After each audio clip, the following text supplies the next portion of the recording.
Superman is the most powerful, but also the most vulnerable superhero you can imagine. He's an incredibly conflicted, lonely, and lost person. It's a timeless story.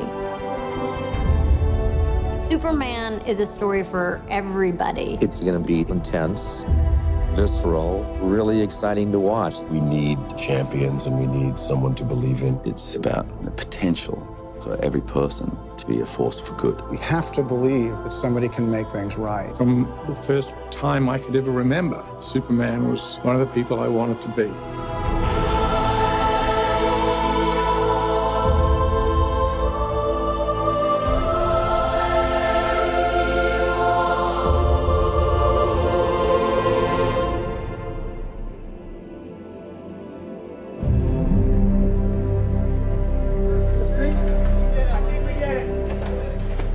Chris Nolan was working with David Goyer on the story for The Dark Knight Rises. David started talking to him about this idea that he had about reimagining Superman.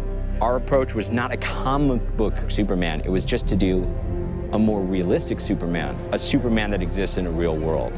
One more, just like that, right. I remember I said to Zach, I don't know how you do this. I don't know how you take this character and modernize him and make him cool to a modern audience. And they pitched their ideas, and we were like, wow, they figured it out. What Chris and David did was, let's let the audience participate in the experience of being Superman without breaking the things that make him Superman. They were able to sort of make him relatable, ground him, and make him feel real. Not bad.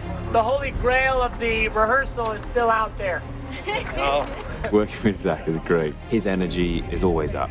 As much as the hours are extremely long, Zach keeps stuff interesting. Zach is very detail-oriented. He never misses anything. He just has a really strong idea of the story, and he has a really strong idea of character. Zach knows exactly what he's looking for, and he knows when he has it, and that gives you a certain amount of confidence. You'll turn, and then you just press on. One really interesting thing with Zach, he's probably chosen the hardest possible way by making it, for the most part, a single camera.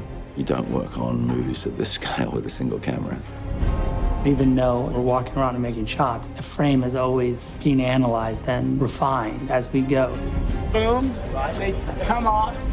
He wanted to give the film this feeling that even though we're dealing with a superhero, this could be going on, or maybe it could happen tomorrow. We tried to land Superman in America. It was really important to ground him in a reality that we can understand. This story is a very realistic mirror. It's a 2012, 2013 world. We wanted to have real places. We didn't want Superman to crash into a fictitious location. We wanted everything to feel as real as possible. There are ways into the story through that contemporary world. There's a real connection for the audience to understand this is our contemporary condition. The most minute little detail all the way to the biggest, broadest concept, all of it gets the same attention. It really makes the movie deeper and more interesting on every level.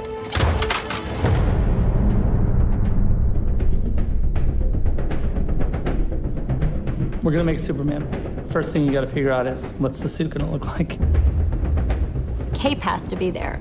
If you look at the suit without the cape, you realize it's not Superman. But you know what? I think the underwear outside the pants is something that maybe can go. The reason why his underwear is on the outside of his pants, it's a leftover from Victorian era strongman. I probably looked at hundreds of versions with underwear. It fell by the boards because I couldn't make it consistent with the world that we were creating.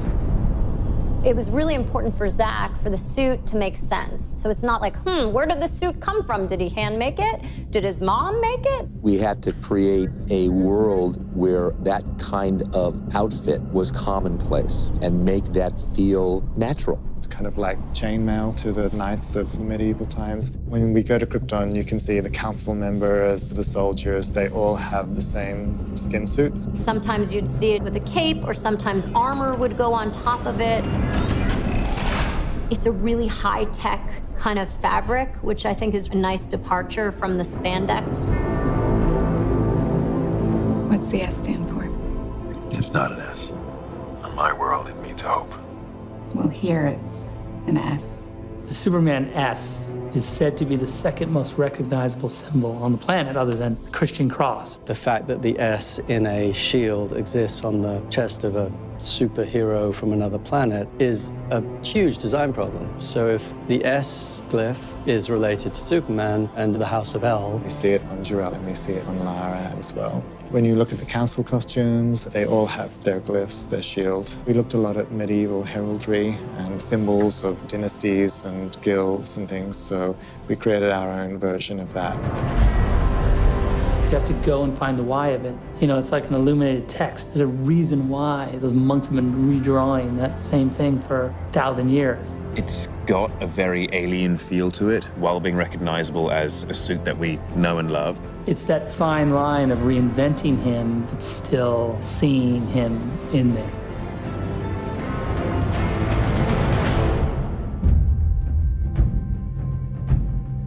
Clark is ultimately an outsider at all stages of his life. You see him have all these odd jobs. He's on a quest to find out who he is, where he came from. One of the unique things is that he's an alien. I have so many questions. Where do I come from? What world do I belong to? Is it this one or is it another? Do I have another father on another planet? Who am I? He's kind of lost in the world and doesn't really have a place. Starting the movie from that point of view allows the audience in because they share those same questions and insecurities about their places in the world. One of the things that's really important to Jor-El to try to communicate to his son is that these strengths that he has. It's a huge responsibility. His teachings are all about leading from the front, being a shining hope and example, and not hiding what it is that you are. He'll be an outcast. I'll kill him. How? He'll be a god to them. Instinctually, when something bad happens, he is able to react. And when he reacts like something nobody's ever seen before. Jonathan teaches a slightly more careful approach. He's more protective of what Clark is. Things happen as he grows up where people know that he's different and they're hiding this secret. You're going to require as much strength morally when you have that much strength physically. Clark, you have to keep this side of yourself a secret. What was I supposed to do? Just let him die?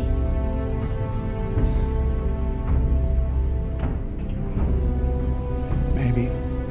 We have this character that has all these incredible powers. Everybody wants to fly. Who doesn't want to fly?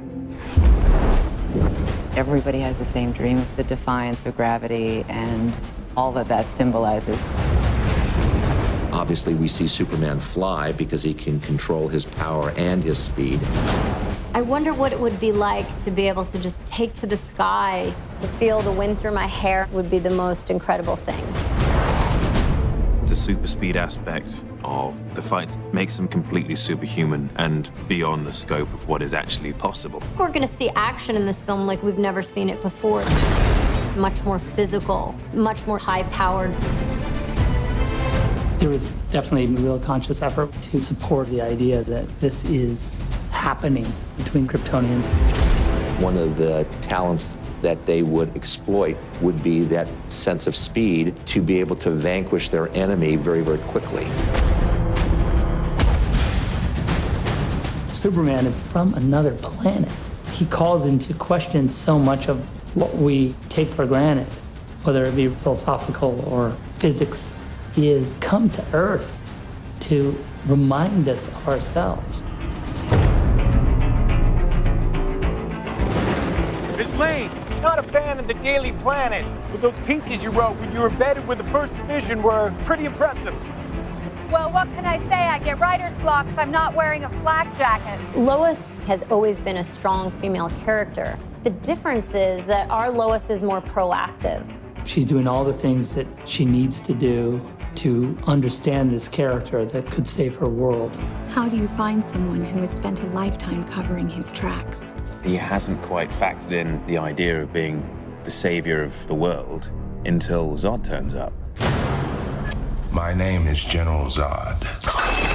For some time, your world has sheltered one of my citizens. General Zod is the military leader of Kriphton. He's a fiercely devoted warrior. I have a duty to my people, and I will not allow anyone to prevent me from carrying it out.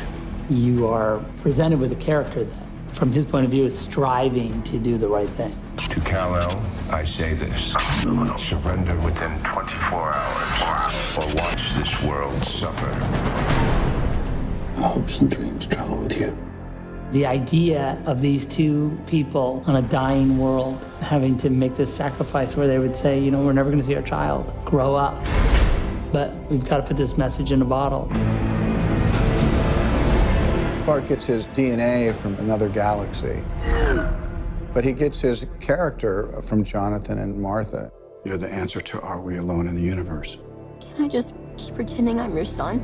You are my son. Kevin plays the part with such tenderness and empathy and understanding. What do you do when you have an offspring that's this powerful to instill a sense of right and wrong? Well, look at you! Superman gets a lot of his strength from Jonathan and Martha, and the strength which Kevin and Diane brought to those roles flows off them in their performance. Dusty! Mrs. Kent, I'm Lois Lane from the Daily Planet, and I'd like to talk to you about your son. The protectiveness that she had. As a mother myself, that's something that I look to instill in my daughter. I can't print this, Lois. You might have hallucinated half of it. Harry, come on, it's me we're talking about. Perry White used to be an investigative reporter, and there's still some of that in him, but he has the responsibility of keeping people within the boundaries of good taste, let's say. Lawrence just made it so easy to fall into that sort of contentious relationship with me. I told you not to run with this. There's a humanity that goes through every character in this piece, whether it's Pa Kent, Jor-El, Lois, Perry White, or Zod for that matter. The actors are amazing, the director's amazing. I feel very, very lucky to be a part of this.